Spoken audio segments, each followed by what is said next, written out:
Hello everyone, welcome to the session.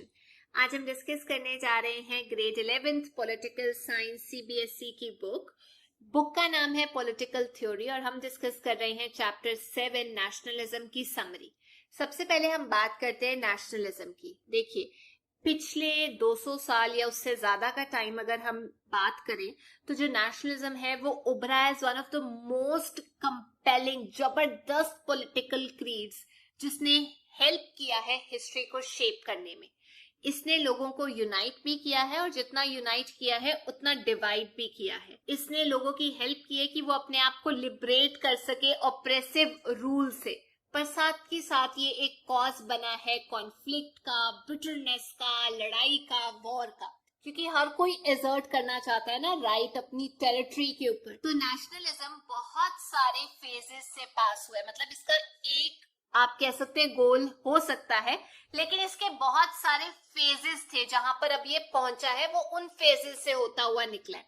जैसे 19th century Europe के अंदर यूनिफिकेशन का एक कारण बना नेशनलिज्म, जिसमें जो छोटे छोटे किंगडम्स थे वो मिलके एक बड़ी नेशन स्टेट बनाते हैं। जैसे आज की डेट की जर्मनी, इटालियन स्टेट्स, वो यूनिफिकेशन कंसोलिडेशन की वजह से बने थे।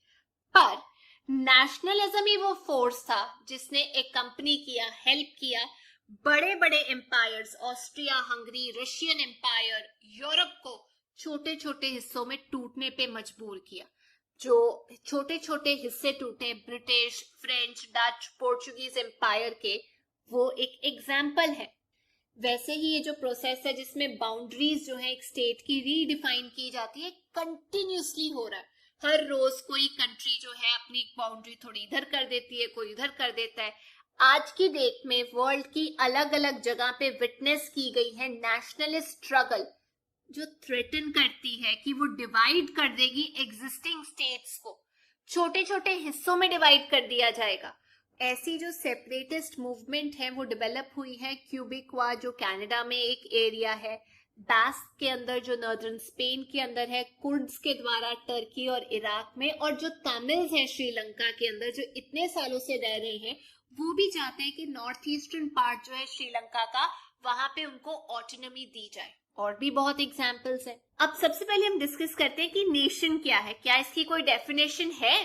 देखिए, नेशन जो है उसको बोला जाता है एक इमेजिन्ड कम्युनिटी जो कि इकट्ठे हुई है क्योंकि वो शेयर करते हैं collective belief, aspiration, imagination of its members की कुछ है जो बांध के रखता है, कुछ सर्टेन एजम्पशन है लोगों की जो उनको इकट्ठा एज ए यूनिट बनाती है और एक आइडेंटिटी देती है। अब उसमें क्या क्या चीजें आती हैं? Shared belief.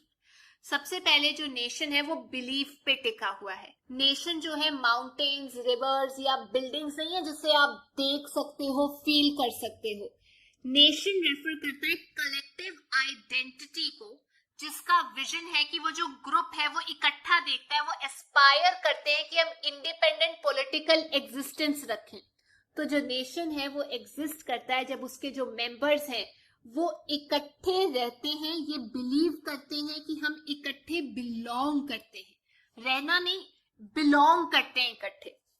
दूसरी चीज, हिस्ट्री। जो लोग हैं उन्होंने अपने आप को देखा है कि हम ये नेशन का हिस्सा इसीलिए है क्योंकि हमारे पास एक sense of continuing historical identity है। इंडिया में जब नेशनलिज्म आया तो हमने देखा कि जो हमारी एंशिएंट सिविलाइजेशन थी, इंडस वैली सिविलाइजेशन, हमारा जो कल्चर था, अचीवमेंट्स थी, वो बहुत लंबी लाइन थी उस सब की, जिसने आज तक कंटिन्यू किया है हमारे को इवॉल्व करने में, एक हिस्ट्री देने में, जिसकी वजह से इंडियन नेशन जो है एग्जिस्टेंस में आया। तीसरी चीज है टेरिटरी। जो नेशंस हैं वो अपने आप को आइडेंटिफाई तभी कर पाते हैं जब वहां पे जो लोग हैं वो एक पर्टिकुलर टेरिटरी, लैंड पे रह रहे होते हैं।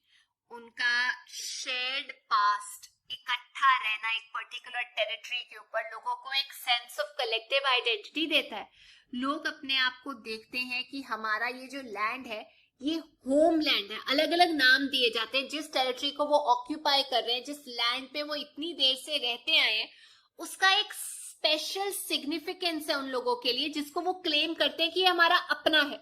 जैसे इंडिया का जो नेशन है वो आइडेंटिफाई किया जाता है यहाँ पर जो नदियां हैं, माउंटेन्स हैं, जो रीजन है इस इंडियन सब कॉन्टिनेंट के। पर आपको पता होगा कि जब ज्यादा से ज्यादा लोग एक पर्टिकुलर टेरिटरी के ऊपर क्लेम करते हैं, उनकी एस्पिरेशन जागती है उस होमलैंड को लेकर, तो उस टाइम पे हो सकता है कि ये कॉन्फ्लिक्ट पैदा करे वर्ल्ड के अलग अलग हिस्सों में, क्योंकि धरती को, उसी हिस्से को ऑक्यूपाई करने की हो सकता है किसी और की इच्छा भी हो, लेकिन हम बोल रहे हैं ये हमारा है, तो कॉन्फ्लिक्ट हो सकता है।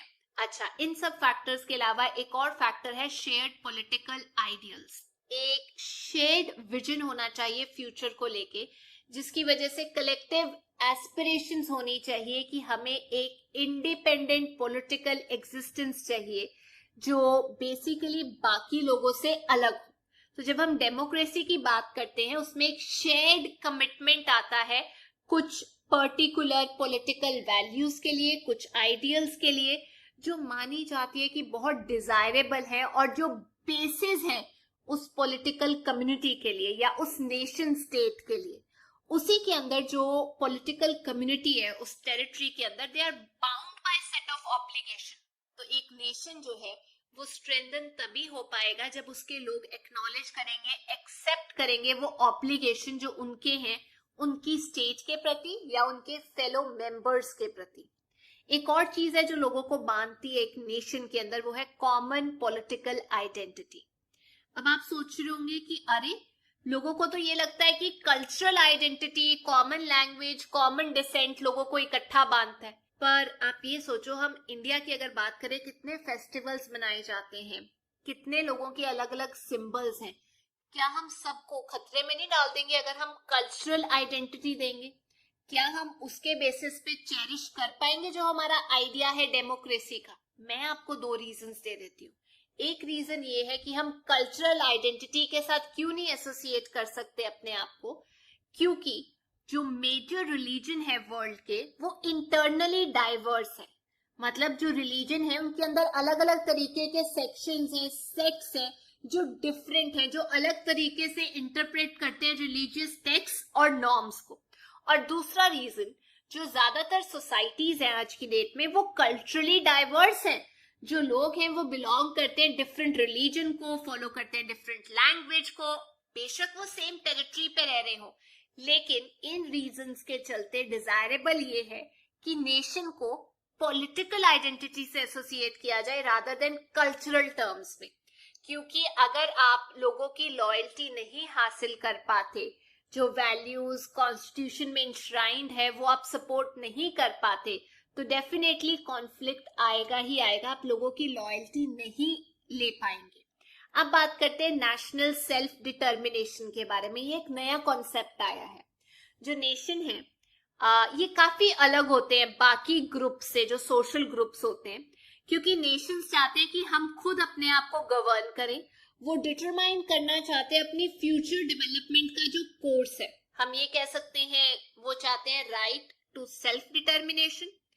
अब जब वो ऐसे क्लेम कर रहे होते हैं तो जो नेशन है वो सीक करता है कि हमारी अलग रिकग्निशन हो, एक्सेप्टेंस हो इंटरनेशनल कम्युनिटी के अंदर। मतलब हमें एक अलग स्टेटस दिया जाए एज अ पॉलिटिकल एंटिटी और अ स्टेट, ताकि हम अपने हिसाब से चल सके।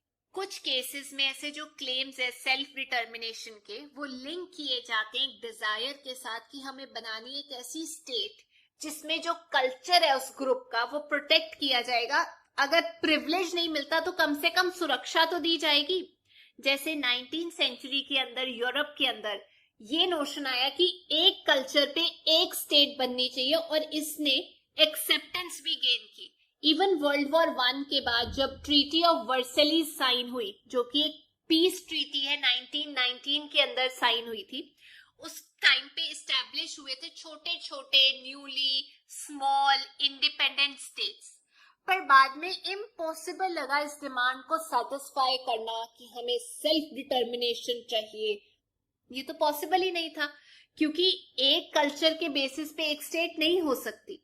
और जब रीऑर्गेनाइजेशन हो रही थी स्टेट बाउंड्रीज की, इस डिमांड को सेटिस्फाई करने के लिए कि वन कल्चर वन स्टेट, उसकी वजह से बहुत सारे लोगों को माइग्रेट करना पड़ा, मतलब निकलना पड़ा। इंडीड जो मोस्ट स्टेट्स थी वहां पर ऐसा होना शुरू हो गया था कि एक एथनिक या कल्चरल कम्युनिटी नहीं रहती, उस बाउंड्री में एक माइनॉरिटी कम्युनिटी भी रहती है, और ये जो कम्युनिटी जो कम नंबर में थी वो माइनॉरिटी कॉन्स्टिट्यूट करती थी उस स्टेट के अंदर, और वो अक्सर डिसएडवांटेज्ड ग्रुप था। तो प्रॉब्लम फेस हुई उनको अकोमोडेट करने में, हालांकि वो सिटीजन थे। तो ये जो राइट है टू नेशनल सेल्फ डिटर्मिनेशन, ये तब भी एजर्ट किया गया था, बोला गया था, जब नेशनल लिबरेशन मूवमेंट्स चल रही थी एशिया में, अफ्रीका में, जब हम लड़ाई लड़ रहे थे, स्ट्रगल कर रहे थे अगेंस्ट कॉलोनियल डोमिनेशन। तो ये ऑलमोस्ट इम्पॉसिबल हो गया था इंश्योर करना कि हर कल्चरल ग्रुप जो एक डिस्टिंक्ट नेशन बनाना चाहता है, अचीव करना चाहता है पॉलिटिकल इंडिपेंडेंट स्टेटहुड, उसको हम पूरा कर पाए। क्योंकि लोगों की इतनी माइग्रेशन हो रही थी, उसकी वजह से बॉर्डर पे वॉर्स हो रही थी, वायलेंस कंटिन्यू हो रही थी कंट्रीज के अंदर, ये नहीं हो सकता था रीऑर्गेनाइज करना। देखो कितनी अजीब सिचुएशन है, जिसे हम बोल सकते हैं पैराडॉक्सिकल सिचुएशन है, कि जो नेशन स्टेट्स हैं पहले उन्होंने इंडिपेंडेंस की लड़ाई लड़ी स्ट्रगल करके, और अब वो माइनॉरिटी के अगेंस्ट एक्ट कर रही हैं अपनी ही टेरिटरी में। मतलब जो माइनॉरिटी है अब उसी इंडिपेंडेंट नेशन स्टेट में वो क्लेम कर रहे हैं अपना right to national self determination. पहले इकट्ठे लड़े, अब उसी स्टेट में प्रॉब्लम आ रही है। तो ऑलमोस्ट हर स्टेट जो है वर्ल्ड की वो ये प्रॉब्लम फेस कर रही है, जहां मूवमेंट्स हो रही है सेल्फ डिटर्मिनेशन की, कि हमें अलग स्टेटहुड चाहिए।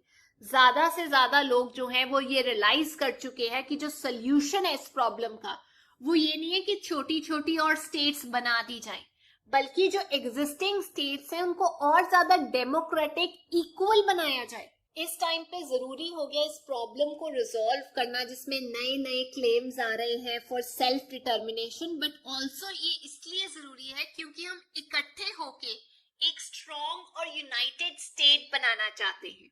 चलिए अब डिस्कस करते हैं नेशनलिज्म और प्लूरलिज्म के बारे में, बट उससे पहले मैं बताना चाहती हूँ टैगोर जी, उनका एक कॉन्सेप्ट था।